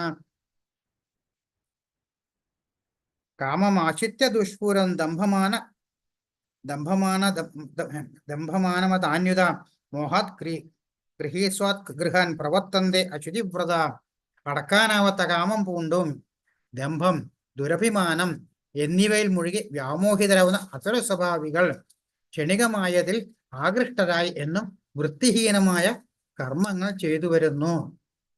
കാരണം ഇവർക്ക് യാതൊരു ബോധവുമില്ല അവരെന്താ ചെയ്യുന്ന. നമ്മൾ സിനിമകൾ കണ്ടാലും അല്ലെങ്കിൽ സാധാരണ ആൾക്കാരെ നമുക്ക് ഇഷ്ടം പോലെ ആൾക്കാരെ വഴി പോലും കാണാറുണ്ടല്ലേ, യാതൊരു വൃത്തിയും വെടുപ്പും ഇല്ല. അല്ലെങ്കിൽ എന്താ ചെയ്യുന്ന, കാലത്ത് കുളിക്കില്ല, നേരത്തെ ഇപ്പൊ പല്ലും തേക്കില്ല, അങ്ങനെയായിട്ട് ഓരോരോ കാര്യം ഡ്രസ്സും ഇട്ട് നമുക്ക് ആൾക്കാർ പോണ കാണാം ചില സമയത്തല്ലേ.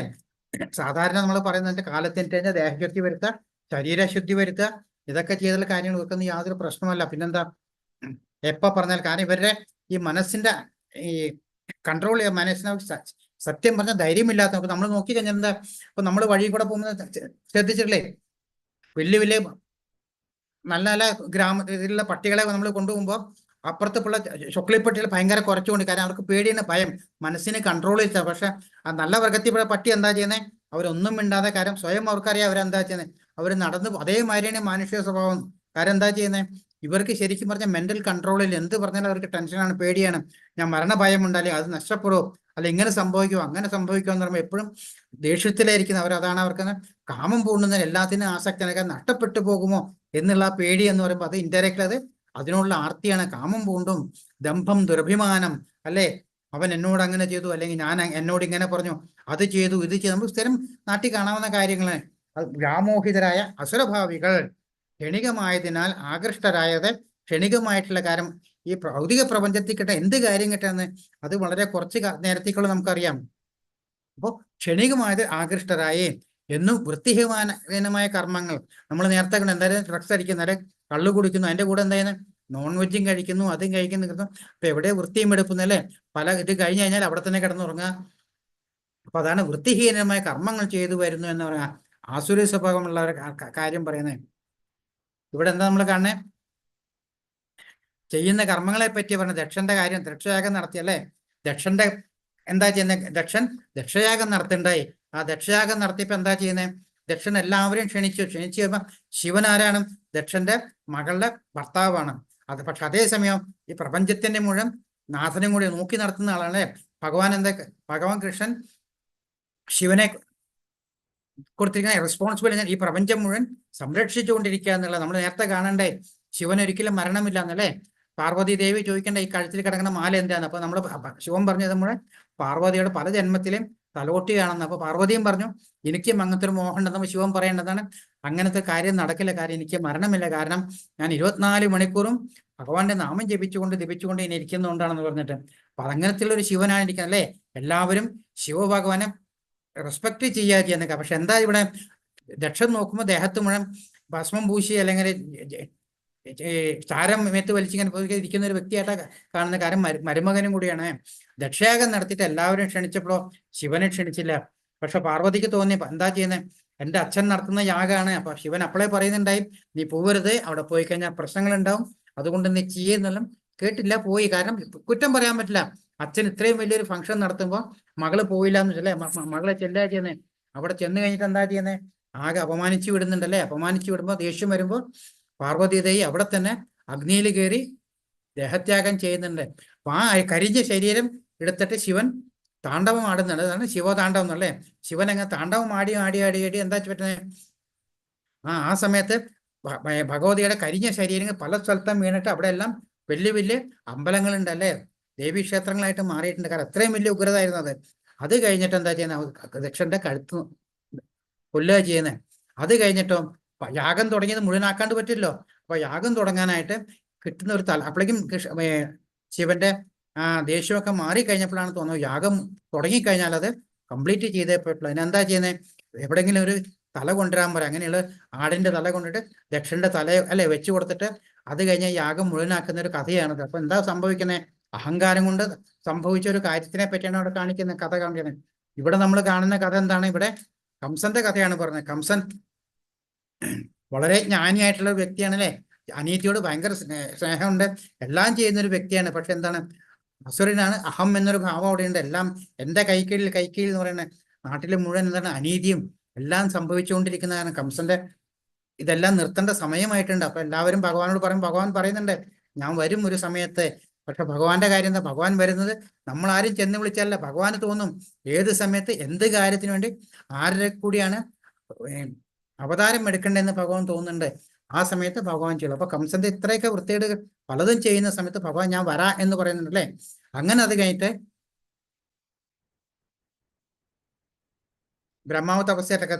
അപ്പൊ അത് കഴിഞ്ഞിട്ട് ഇവിടെ അനീത്തയുടെ കല്യാണം നടത്തുക. അനീത്തയുടെ കല്യാണം നടത്തിക്കൊണ്ട് വളരെ സന്തോഷമായിട്ട് വരുമ്പോൾ കംസനാണ് കൊണ്ടുപോകുന്നത്. അങ്ങനെ കൊണ്ടുപോകുമ്പോൾ അശരീരി കേൾക്കുകയാണ്, നീ ഇങ്ങനെ വലിയ കാര്യമൊന്നും പറയണ്ട, നിന്റെ പെങ്ങളുടെ 8ാമത്തെ മകൻ നിന്നെ കൊല്ലും എന്നാണ് പറയുന്നത്. അതോടുകൂടി ആളുടെ മരണം എന്ന് കേട്ടോടുകൂടി, കാരണം ഇത്രയും കാലം മരണം എന്നതിനെ പറ്റി കംസൻ ചിന്തിച്ചിട്ട് പോലുമില്ല.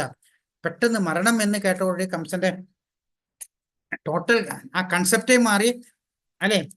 ദേവികയെ കൊല്ലണം എന്നൊക്കെ പറഞ്ഞിട്ടുള്ള ആ പ്രശ്നമാവുക ചെയ്യുന്നത്.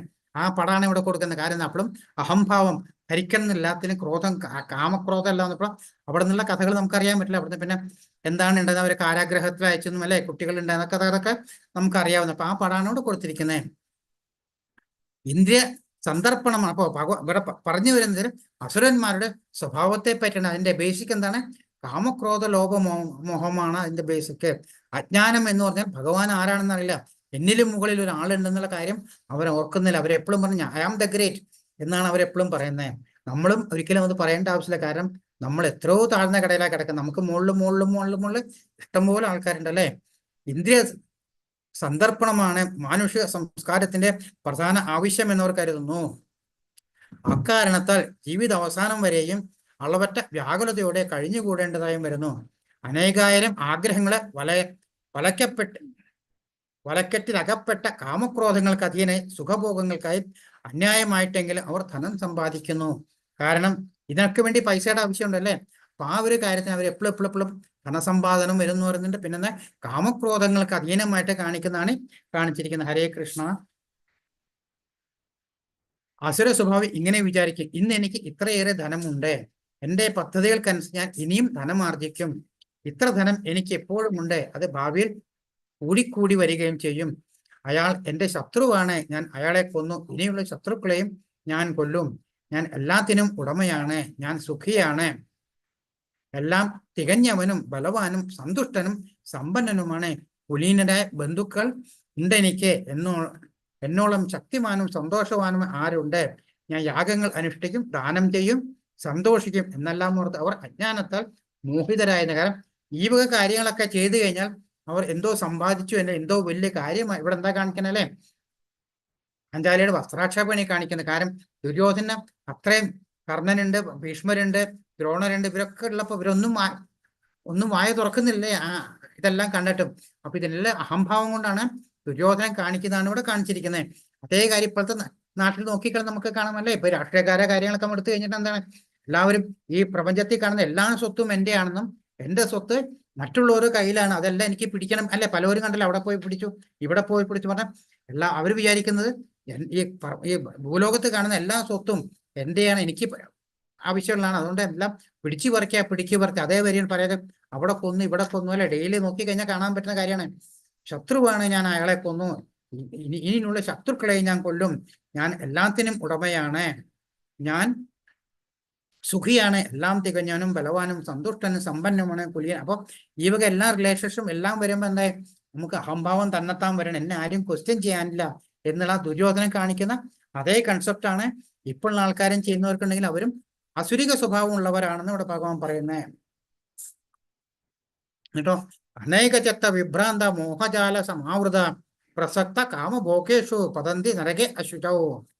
ഇങ്ങനെ പലവിധം ആകാംക്ഷകളിൽപ്പെട്ട് വലഞ്ഞും വ്യാമോഹത്തിന്റെ വലയിൽ കുടുങ്ങിയും ഇന്ദ്രിയ സുഖങ്ങളിൽ അത്യാസക്തരായി അവർ നരകത്തിൽ വീഴുന്നു. അതായത് ഇതന്നെ, ഈ കാര്യങ്ങൾ തന്നെ വീണ്ടും വീണ്ടും ചെയ്തുകൊണ്ടിരിക്കുമ്പോൾ എന്താ, അവർ ജനിക്കുന്ന, അവർക്ക് പുനർജന്മത്തെ പറ്റി അറിയില്ല, അവരുടെ സൽക്കർമ്മങ്ങൾ ചെയ്താലുള്ള കാര്യങ്ങളെ പറ്റി അറിയില്ല, ഭഗവാനെ പറ്റി അവർക്ക് ചിന്തയില്ല.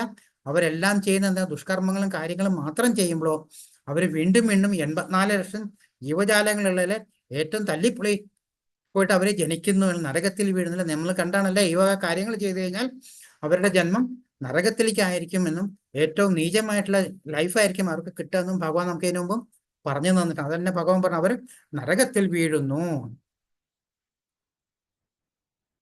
നിഷേധികളും സ്വയം സംതൃപ്തരുമായി സമ്പത്ത് ദുരഭിമാനം ഇവയാൽ വ്യാമോഹിതരായി അഹങ്കാരത്തോടെ അവർ ചിലപ്പോൾ വൈദിക വിധികൾ അനുസരിക്കാതെ തന്നെ പേരിന് ചില യജ്ഞങ്ങൾ അനുഷ്ഠിക്കാറുണ്ട്. അതായത് ഇവിടെ കാണുന്ന പടം എന്താ വെച്ചാല്, ആ പേര് പറഞ്ഞു അല്ലെ, ഒരു അസുരനല്ലേ, തല തൊട്ട് കഴിഞ്ഞിട്ട് തെറിച്ച് എൻ്റെ കൈ കൊണ്ട് തൊട്ട് കഴിഞ്ഞാൽ എല്ലാവരും മരിക്കണം എന്നൊക്കെ പറഞ്ഞ ഒരു യജ്ഞം ചെയ്യുന്നുണ്ട്. അത് ചെയ്ത് കഴിഞ്ഞിട്ട് പിന്നെയും ഭഗവാൻ പ്രത്യക്ഷപ്പെടാണ്ടാകുമ്പോൾ ഞാൻ സ്വയം ശരീരം മുറിച്ച് കൊടുത്ത് കഴുത്തൊക്കെ മുറിച്ച് ഞാൻ വരിക്കും എന്നും പറഞ്ഞിട്ടൊക്കെ ചെയ്യുമ്പോഴാണ് ഭഗവാൻ വന്നിട്ട്, ശിവൻ വന്നിട്ട് പ്രത്യക്ഷപ്പെടാ ചെയ്യണ, ചോദിച്ചെന്ന് വരം കൊടുക്കുന്നുണ്ട്. ഈ ഭഗവാൻ കൃഷ്ണന് മാത്രമേ മോക്ഷത്തിനുള്ള ഇത് കൊടുക്കാൻ പറ്റുള്ളൂ, ബാക്കി എല്ലാ ദേവീദേവന്മാർക്കോ മറ്റുള്ള രീതിയിലുള്ള അവർക്കുള്ള ഓരോ കാര്യങ്ങളെ ചെയ്തു കൊടുക്കാൻ പറ്റുള്ളൂ. അപ്പൊ ഇങ്ങനെ ഇത് കൊടുക്കുന്ന കാര്യത്തിനെ പറയുന്നത് അവര് ദുരഭിമാനം കൊണ്ടും, കാരണം ഭഗവാനെ പ്രാർത്ഥിച്ച് വരാണ്ടാകുന്ന ദുരഭിമാനം കൊണ്ടും ഇവയാൽ വ്യാമോഹിതരായി അഹങ്കാരത്തോടെ, ബേസിക്കായിട്ട് അഹങ്കാരമാണ് എല്ലാത്തിൻ്റെയും ബേസിക്. അവർ ചിലപ്പോൾ വൈദിക വിധികൾ അനുസരിക്കാതെ, കാരണം വേദവിധി പ്രകാരമല്ല, നമ്മൾ അകർമ്മ രൂപത്തില് അനുസരിക്കാതെ തന്നെ പേരിന് ചില യജ്ഞങ്ങൾ അനുഷ്ഠിക്കാറുണ്ട്. അസുരന്മാർ മിഥ്യാഹങ്കാരം, ബലം, ഗർവം, കാമം, ക്രോധം ഇവൽ സംഭ്രാന്തരായി തങ്ങളുടെ അന്യരുടെയും ശരീരങ്ങളിൽ കുടികൊള്ളുന്നു. പരമദിവ്യോത്തപുരുഷൻ ഈർഷാലുക്കളായി തീർന്ന് ശരിയായ ധർമ്മത്തെ പഴിക്കുന്നു. അങ്ങനെ വരുമ്പോൾ വെച്ചാൽ അവര് നല്ല നല്ല കർമ്മങ്ങളൊന്നും ചെയ്യുന്നില്ല എന്നാണ് പറഞ്ഞത്. ഇവിടെ കാണിക്കുന്നല്ലേ, എന്താ ചെയ്യുന്നേ, പാലാഴി കടഞ്ഞിട്ട് അമൃത് വരുന്നുണ്ടല്ലേ, ആ അമൃത് വന്നു കഴിയുമ്പോൾ എല്ലാവരും ഞങ്ങൾക്ക് വേണം, അല്ലെങ്കിൽ അസുരന്മാരും ദേവന്മാരും അങ്ങനെ രണ്ട് സ്ഥലത്ത് നിൽക്കുന്നത്, ഞങ്ങൾക്ക് വേണം എല്ലാവരും പറയുമ്പോൾ മോഹിനി രൂപത്തിൽ വന്നിട്ടോ ശരി എല്ലാവരും ഇരിക്കൂ, ആദ്യം ഞാൻ ദേവന്മാർക്ക് കൊടുക്കാം, അത് കഴിഞ്ഞിട്ട് ബാക്കി എല്ലാവരും കൂടെ അസുരന്മാർക്ക് കൊടുക്കാന്ന് പറയുന്നല്ലേ. അങ്ങനെ പറഞ്ഞിരി, അത് കഴിഞ്ഞിട്ട് ദേവന്മാരെ എടുത്തിട്ട് മോഹിനി ദേവി ശരിക്കും അമൃത് കൊടുക്കുന്ന ആർക്കാണ്, ദേവന്മാർക്കാണ് കൊടുക്കുന്നത്. ഇത് കണ്ടിട്ട് അസുര ഗണത്തിലുള്ള ഒരാൾ എന്താ ചെയ്യുന്നത്, വേഷം മാറി ദേവനായിട്ട് പോയിട്ട് ദേവന്മാരുടെ ഇടയിൽ ഇരിക്കുക ചെയ്യുന്നത്. അങ്ങനെ ഇരിക്കുന്ന സമയത്ത് അവർക്ക് പെട്ടെന്ന് മനസ്സിലായി, ആരോ ഒരാൾക്ക് ദേവന് മനസ്സിലായിട്ട് പറയും, അയ്യോ ഇയാള് ദേവനല്ല അസുരനാണെന്ന് പറയുന്നത്. ആ പറയുമ്പോഴേക്കും കൊടുത്തിട്ടുള്ള അമൃത് കഴിച്ചിട്ടുണ്ട്, അപ്പൊ കഴുത്തിൽ നിന്ന് കുറച്ച് താഴെ ഇറങ്ങും. ഇത് കേട്ട വഴിക്ക് എന്ത് ചെയ്യുന്നത്, ഭഗവാൻ മോഹിനി രൂപത്തിൽ നിന്നുള്ളത് ശ്രീചക്രത്തിനെ വരുത്തിയിട്ട് കഴുത്ത് മുറിക്കുക ചെയ്യുന്നത്. കഴുത്ത് മുറിച്ച് കഴിയുമ്പോഴും ഈ അമൃത് ഉള്ളിൽ കയറി കൊണ്ട് അവർക്ക് എന്നെന്നും അവര് മരിക്കുന്നില്ല, പക്ഷെ എന്നെന്നും അവർ കൂടി അവർക്ക് ജീവൻ നഷ്ടപ്പെടുന്നത്. അതാണ് രാഹുകേതുക്കൾ ഉണ്ടായെന്ന് പറയുന്നത്. അതാണ് കഴുത്തർത്ഥം രാഹുവും കേതുമായിട്ട് നിൽക്കുന്നത് അല്ലെ. ഉടലൊരു സ്ഥലത്തും ശരീരം വേറെ സ്ഥലം. അപ്പൊ അവരെന്നും ഈ നമ്മുടെ ഗ്രഹനിലയിൽ അവര് എന്നും ഉണ്ടാവും എന്നാണ് പറയുന്നത്. ഏത് നല്ല കാര്യങ്ങൾ വന്നു കഴിഞ്ഞാലും അതിലെല്ലാം പല കൊനിഷ്ഠകൾ കാണിച്ചുകൊണ്ട് രാഹു കേതുക്കൾ അവിടെ എപ്പോൾ നോക്കിയാലും രാഹുവിന്റെ ദോഷം കേതുവിന്റെ ദോഷം എന്ന് പറഞ്ഞേക്കല്ലേ. അത് ഇങ്ങനെയുള്ള അസുര ഗുണങ്ങൾ അവിടെ വന്നിട്ടുള്ള കുറെ കാര്യങ്ങളാണ് പറയുന്നത്. അന്യരുടെ ശരീരങ്ങളിൽ കുടികൊള്ളുന്ന പരമ ദിവ്യോത്വ പുരുഷൻ ഈർഷാലുക്കളായി തീർന്ന് ശരിയായ ധർമ്മത്തെ വഴിക്കുന്നു. അപ്പൊ ആ ഒരു പടമാണ് അവിടെ കാണിച്ചിരിക്കുന്നത്. താനേഹം ദുഷതക്രൂരം സംസാരേഷു നരാധമാൻ ക്ഷിപ്രാപ്യ ജസ്ര അസുപ അസുരീഷേവ യോനിഷു ഈശ്വരുക്കളും ദുർബുദ്ധികളുമായ ഈ മനുഷ്യാധമന്മാരെ ഭൗതിക ജീവിത സാഗരത്തിലെ അസുരയോനികളിൽ തന്നെ ഞാൻ വീണ്ടും വീണ്ടും ജനിപ്പിക്കുന്നു. ഇവിടെ പടം കൊടുത്തിരിക്കുന്ന വെച്ചാല്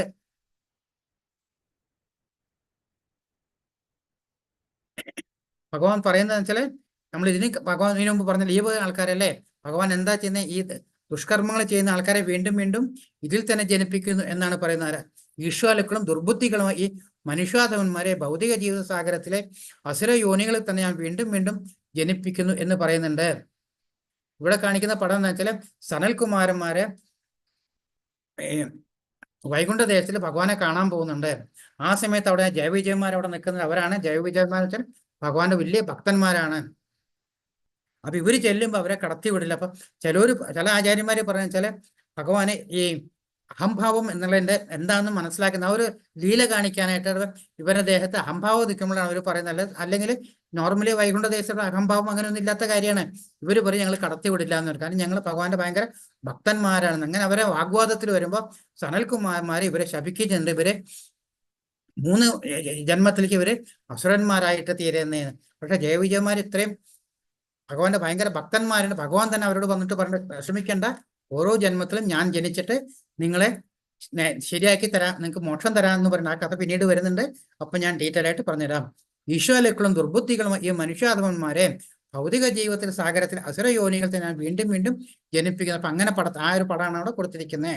ആസുരം യോനി മാപന്ന മൂഢാൻ ജന്മനി ജന്മനി മാമു ബാപ്പൈവ കൗന്ദയ തതോ യാന്ത്യധമാം ഗതിയും. ഹേ കുന്തിപുത്ര, അസുരജീവഗണങ്ങളിൽ അനേകം തവണ ജന്മമെടുത്ത ശേഷവും ഇത്തരക്കാർ ഒരിക്കലും എൻ്റെ അടുത്തെത്തുകയില്ല.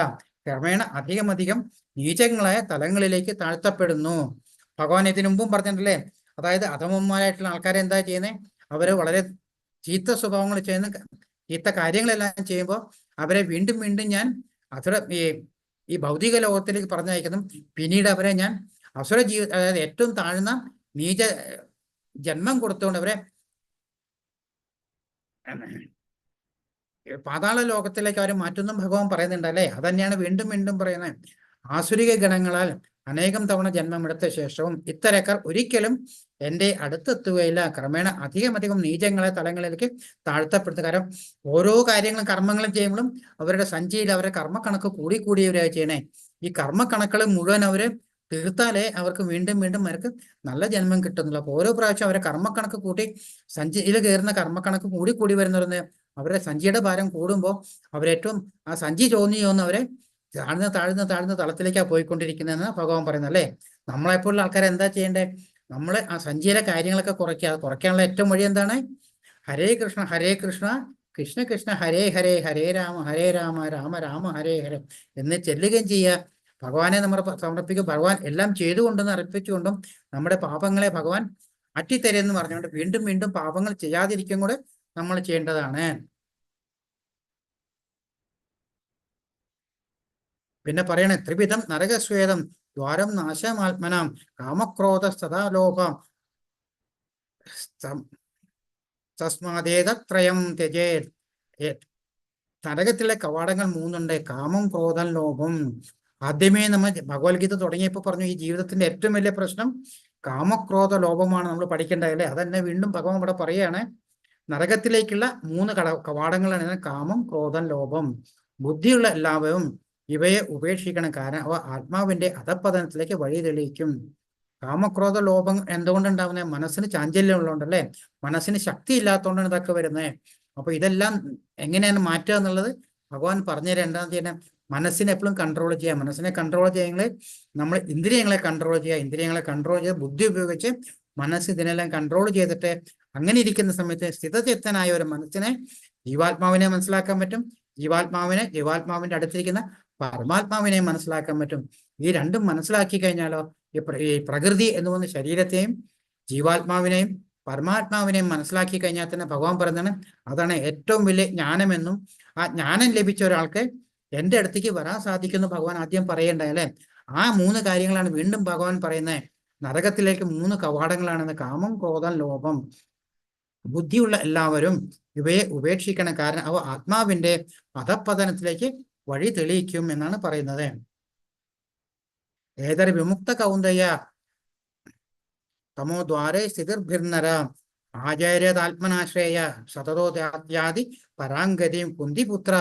ഈ 3 നരകദ്വാരങ്ങളിൽ നിന്ന് രക്ഷ പ്രാപിച്ചവർ ആത്മസാക്ഷാത്കാരത്തിനുതകുന്ന കർമ്മങ്ങൾ ചെയ്ത് ക്രമേണ പരമപദത്തിലെത്തും.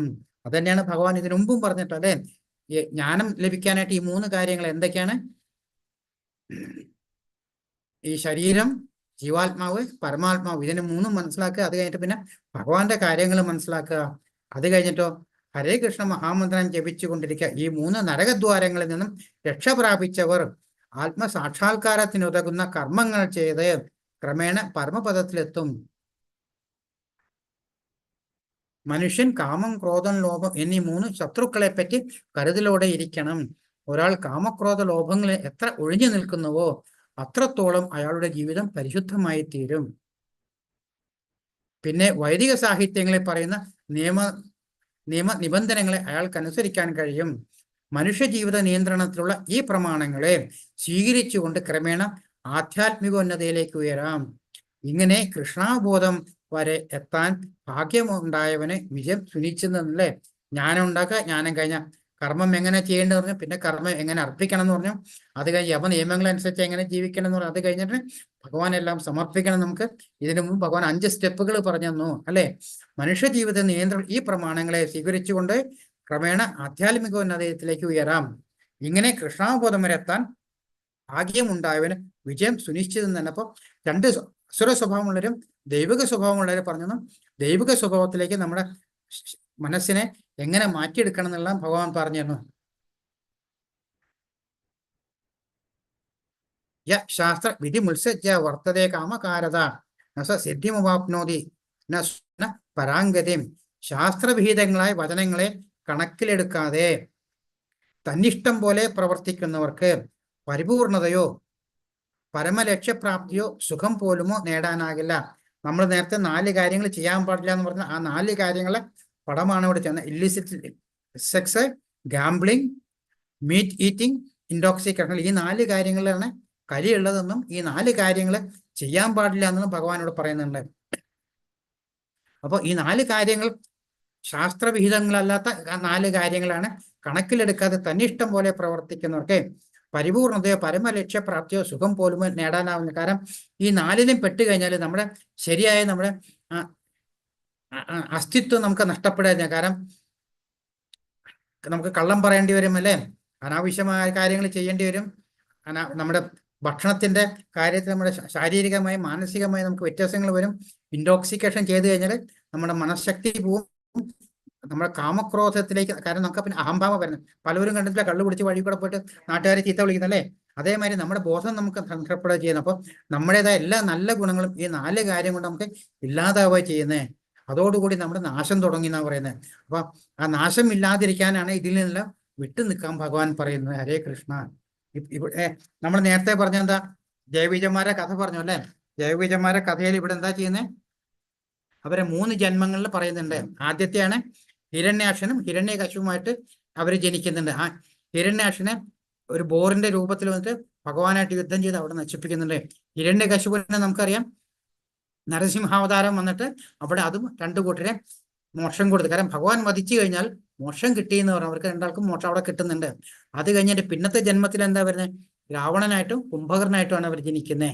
അവിടെയും രാവണന്റെ ശ്രീരാമന്റെ കൈ കൊണ്ട് അവർ 2 വധം നടക്കുന്നുണ്ട് അല്ലെ. അവരുടെ കാര്യങ്ങൾ കഴിഞ്ഞു. പിന്നെ 3ാമത് വരുന്നതാണ് ശ്രീകൃഷ്ണൻ വരുമ്പോൾ പറയുന്നത് ശിശുപാലനായിട്ടും ദണ്ഡാവസ്കനായിട്ടും വരുന്നുണ്ട് അല്ലെ. ശിശുപാലന്റെ കഥ നമുക്കറിയാം. ശിശുപാലനും കൃഷ്ണനുമായിട്ട് റിലേഷൻഷിപ്പ് ഉണ്ട്.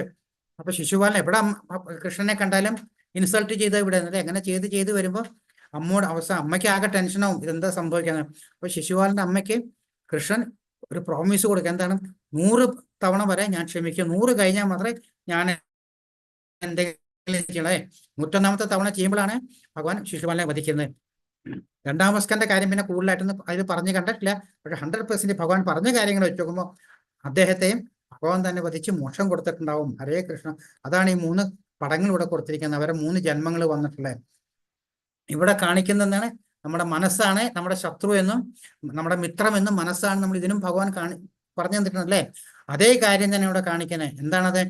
അതുപോലെ തന്നെ രജോ ഗുണ തമോ ഗുണ സത്വഗുണത്തിന്റെ കാര്യങ്ങളും നമുക്ക് കാണിച്ചു തരണ്ടായി. അതിന്റെ തന്നെ സെയിം പടമാണ് ഇവിടെ കൊടുത്തിരിക്കുന്നത്. നമ്മൾ തന്നെ നമ്മുടെ മനസ്സിനെ എങ്ങനെ കൺട്രോൾ ചെയ്യാൻ നമ്മൾ മനസ്സിലാക്കി കഴിഞ്ഞാൽ, മനസ്സ് കൺട്രോളിൽ വന്നു കഴിഞ്ഞാൽ നമുക്ക് ബുദ്ധിയിൽ നമുക്ക് എന്താണ് ചെയ്യേണ്ടതെന്ന് വിശകലനം ചെയ്യാൻ സാധിച്ചു. ഇപ്പൊ ഇൻടോക്സിക്കേഷൻ ചെയ്ത് കഴിഞ്ഞാൽ എന്താ വെച്ചാൽ മനസ്സിന്റെ ബുദ്ധി പോലെ മനസ്സിങ്ങനെ ഓരോ ബ്രെയിനിലേക്ക് ഇങ്ങനെ ഇങ്ങനെ ഇങ്ങനെ ഓരോ മെസ്സേജ് അയച്ചു, ഞാൻ ചെയ്യണോന്ന്. അവസാനം മനസ്സിന് ബുദ്ധി ബ്രെയിനിന് സമയമുണ്ടല്ലോ, കാരണം അത് ഇങ്ങനെ മയങ്ങിക്കിടക്കണം. ഉടനെ എന്ത് ചെയ്യുന്നത്, നമ്മുടെ സെക്കൻഡറി ബ്രെയിൻ എന്ന് പറഞ്ഞാൽ നമ്മളിപ്പോൾ തീരൊക്കെ തൊട്ടേ പെട്ടെന്ന് കൈ വലിക്കുന്നതാണ്. നമ്മുടെ സ്പൈനൽ കോഡും ഒരു ടെമ്പററി ബ്രെയിൻ ആയിട്ട് യൂസ് ചെയ്യുന്ന പറയുന്നത്. അപ്പൊ എന്താ ചെയ്യുന്നത്, നമ്മൾ തീയിൽ കൈ വെച്ചാൽ പെട്ടെന്ന് വലിക്കാൻ പറഞ്ഞാൽ നമ്മുടെ സ്പൈനൽ കോഡാണ്. അതേമാതിരി നമ്മൾ ഇൻടോക്സിക്കേഷനെ കിടക്കുന്ന ഒരാൾക്ക് ഇങ്ങനെ മെസ്സേജ് ചെയ്യണോ ചെയ്യുന്ന കാര്യം ചെയ്തുകൊണ്ടിരിക്കുമ്പോൾ ബ്രെയിനിന് അറിയാൻ പറ്റില്ല. കാരണം അവിടേക്ക് പോകുന്ന എല്ലാ നെർവുകളും ഇൻടോക്സിക്കേഷനിൽ പെട്ട് കിടക്കും, അനലൈസ് ചെയ്യാൻ പറ്റുന്നില്ല. അപ്പൊ എന്താ ചെയ്യുന്നത്, ചിലപ്പോൾ സ്പൈനൽ കോഡ് കൊടുക്കും, എന്ന് നന്നായി പോയി ചെയ്യേ എന്ന് പറയും. അൾട്ടിമേറ്റ് ആയിട്ട് നമ്മൾ പോയിട്ട് ആവശ്യമില്ലാത്ത കാര്യങ്ങളൊക്കെ ചെയ്ത് 2 ദിവസം കഴിയുമ്പോൾ നമുക്ക് ബോധം വരും നമ്മൾ എന്താ ചെയ്യുക, അല്ലെ ബോധമില്ലാണ്ട് കിടക്കുന്നത്. ബോധം വരുമ്പോൾ നമുക്ക് മനസ്സിലാവണേ നമ്മൾ എന്താ ചെയ്തതെന്നുള്ള. അപ്പോഴേക്കും ഇറ്റ്സ് ടു ലേറ്റ് അല്ലേ. അതുകൊണ്ടാണ് പറയുന്നത് ഈ കാര്യങ്ങളൊന്നും ചെയ്യാണ്ടിരിക്കുക. എപ്പോഴും 24/7 നമ്മുടെ ശരിയായ അവബോധത്തിൽ നമ്മൾ ഇരിക്കുക. അങ്ങനെ ഇരുന്നാലേ നമുക്ക് കൃഷ്ണാബോധത്തിലേക്ക് പോകാൻ പറ്റുള്ളൂ. കൃഷ്ണാബോധത്തിലേക്ക് പോകാൻ ശുദ്ധമായ മനസ്സ് വെച്ചിട്ട് ഹരേ കൃഷ്ണ കൃഷ്ണ കൃഷ്ണ ഹരേ ഹരേ ഹരേ രാമ രാമ രാമ ഹരേ ഹരേ എന്നുള്ള മഹാമന്ത്രം ജപിച്ചുകൊണ്ടിരിക്കാന്നാണ് പറയണേ.